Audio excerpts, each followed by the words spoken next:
j'espère que vous allez bien. On se retrouve aujourd'hui pour une nouvelle vidéo dans laquelle je vous montre mes 5 exercices fessiers préférés. Donc c'est vraiment des exercices que j'adore et qui m'ont donné les meilleurs résultats, donc je les mets dans toutes mes séances plus ou moins. Et sachant que j'ai mes périodes où je vais utiliser un exercice plus qu'un autre. Après des exercices fessiers, il en existe des dizaines et des dizaines. Je vous dis pas que c'est les seuls exercices fessiers les plus optimaux, parce qu'il y a vraiment plein d'exercices et il faut trouver aussi ce qui fonctionne pour vous. En tout cas moi c'est ce que j'utilise dans toutes mes séances depuis des années et que je trouve hyper efficace. Petite précision, il n'y aura pas de squat dans cette vidéo. Ça ne veut pas dire que le squat n'est pas un bon exercice fessier, bien au contraire. C'est juste que moi j'ai une amplitude qui est pas vraiment incroyable sur cet exercice. Donc j'attends de m'améliorer pour vous le montrer en vidéo. Donc je vais vous expliquer chaque exercice en détail, comment on se place, comment on exécute le mouvement, ce que ça recrute, etc.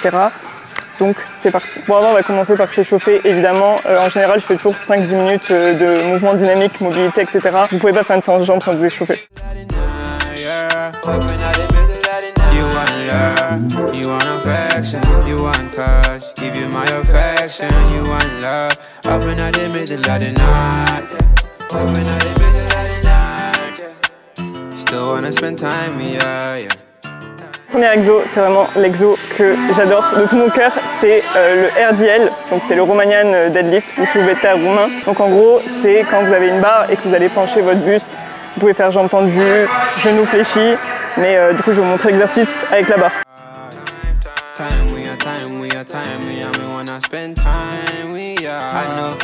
Ok, donc là vous mettez vos pieds à peu près largeur du bassin avec les pointes de pied devant vous. Vous faites toucher la barre sur les tibias. Vous prenez une prise soit en pronation, donc la paume de main vers le sol, soit vous prenez en alterné. Donc vous avez différents grips. Donc là vous regardez devant vous à peu près à 2 mètres. Vous fixez bien les omoplates, vous gardez les fessiers bas et là vous expirez. Le but sur cet exercice, c'est de garder le dos droit et vraiment de faire glisser la barre le long des tibias et le long de vos cuisses. Et moi, du coup, je remonte jamais en hyper extension comme ça parce que je garde la tension et je plie un petit peu les genoux pour justement avoir plutôt un focus fessier.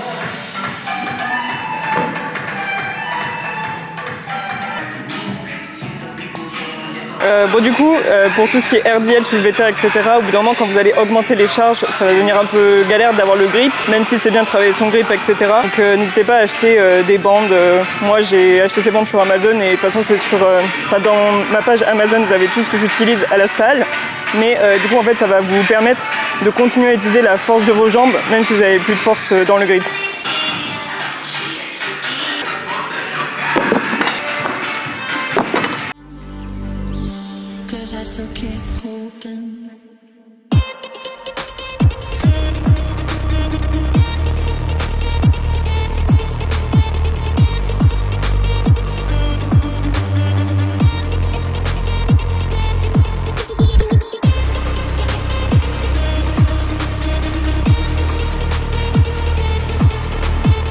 Ok, donc quand vous faites du RDL, vous travaillez surtout, vous travaillez les fessiers forcément, vous travaillez beaucoup les ischios, donc c'est normal que vous le sentiez ici, et vous travaillez tout ce qui est lombaire, donc c'est normal que vous ayez un peu mal au bas du dos. Après il ne faut pas que ça vous pince et il ne faut pas que vous ayez mal les jours qui suivent, sinon ça veut dire que vous chargez trop lourd ou que votre technique elle n'est pas assez bonne. Ok, deuxième exo c'est le hip thrust, enfin moi j'utilise plutôt le calf bridge, c'est exactement comme du hip thrust sauf que vous avez une amplitude plus faible.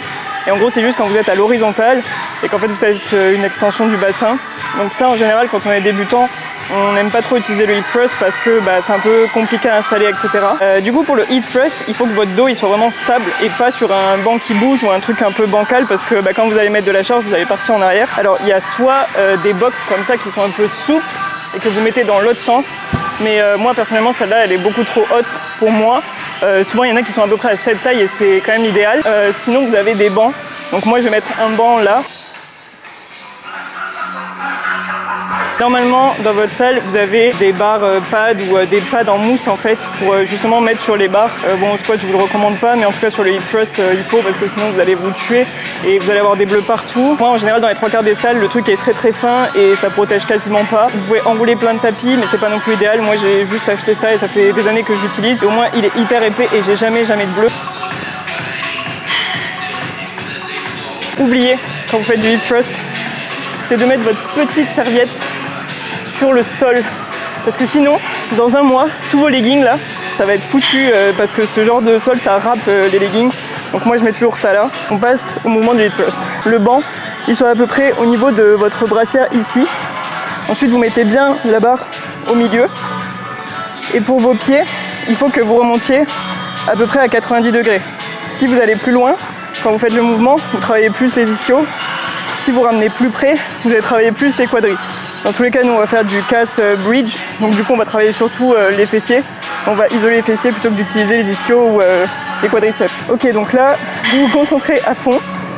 Vous inspirez, vous bloquez et vous expirez.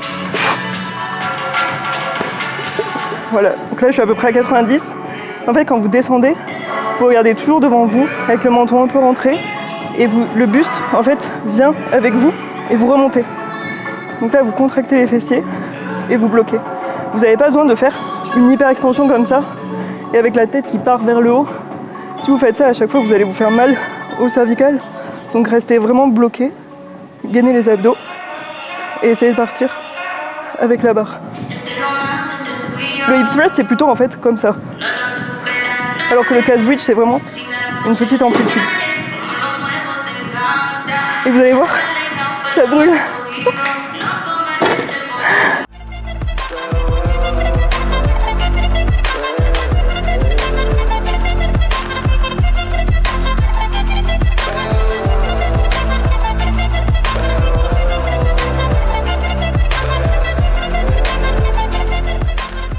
Troisième exo, on va faire des fentes bulgares.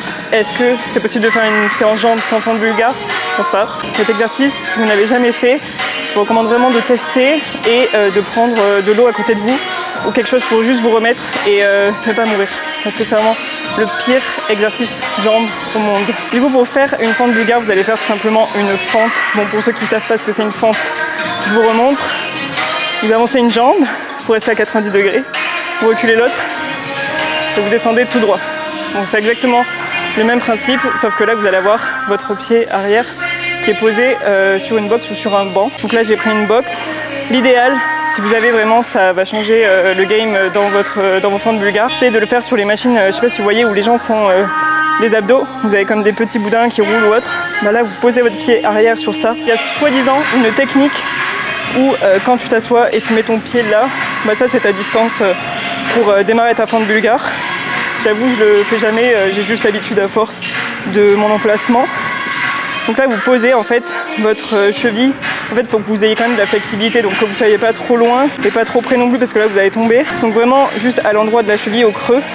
Et là, vous allez descendre en bas. Donc si vous le faites vraiment très droit, vous allez avoir plutôt un focus quadri. Et nous, ce qu'on veut, bah, c'est un focus fessier. Donc vous allez plutôt vous pencher. Et là, vous allez beaucoup plus ressentir vos fessiers.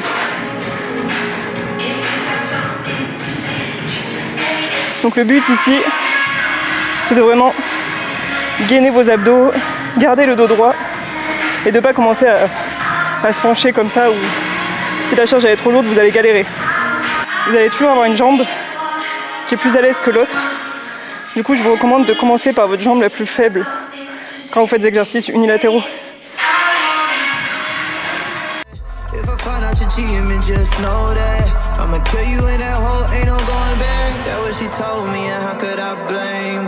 Ok, quatrième exo, on part sur du kickback. Donc le kickback, c'est quand vous accrochez, vous savez, un truc à votre cheville, une sangle, et ensuite vous partez en arrière, faire une extension de hanche pareil. Donc là, il y a un milliard de débats sur comment faire un kickback correctement.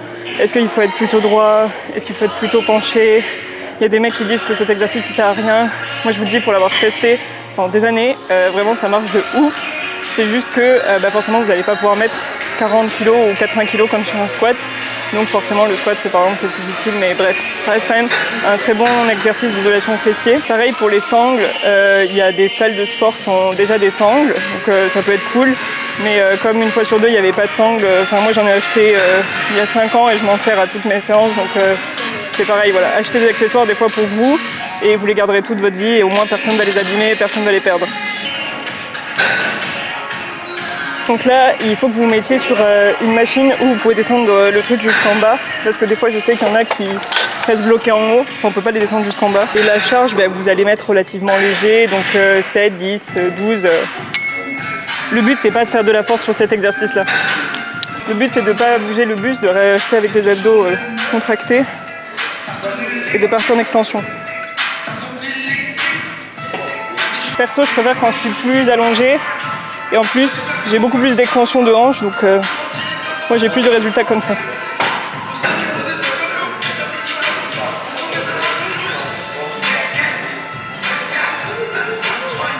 Après ici vous pouvez toujours surélever avec un plate, mais moi je suis pas à l'aise. Au contraire ça engage vachement la jambe qui doit me stabiliser et du coup c'est pire. Donc moi je préfère faire sans plate. Et c'est normal aussi, il y a plein de filles qui me disent mais j'ai tout le temps mal à la jambe qui travaille pas. En fait votre jambe qui pousse pas, elle travaille parce que justement elle vous stabilise. Donc c'est pour ça que vous tremblez, c'est pour ça que vous avez du mal sur cette jambe. Parce qu'en fait elle travaille en isométrie.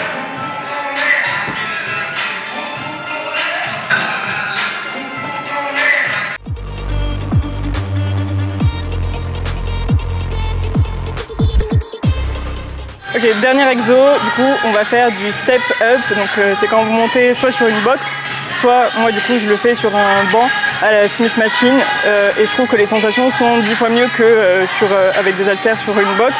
Mais après justement vous pouvez rajouter de la difficulté en montant la hauteur de la box, en rajoutant des poids ou en faisant la Smith Machine avec beaucoup plus lourd sur la barre.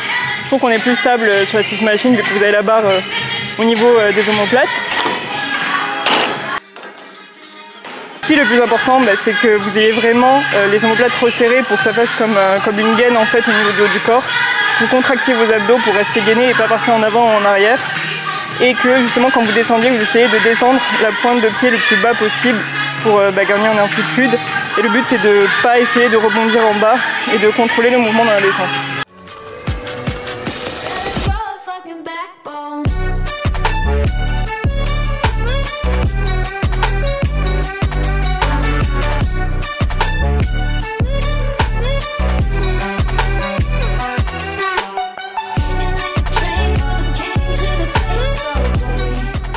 Ok, voilà pour mes 5 exercices fessiers préférés.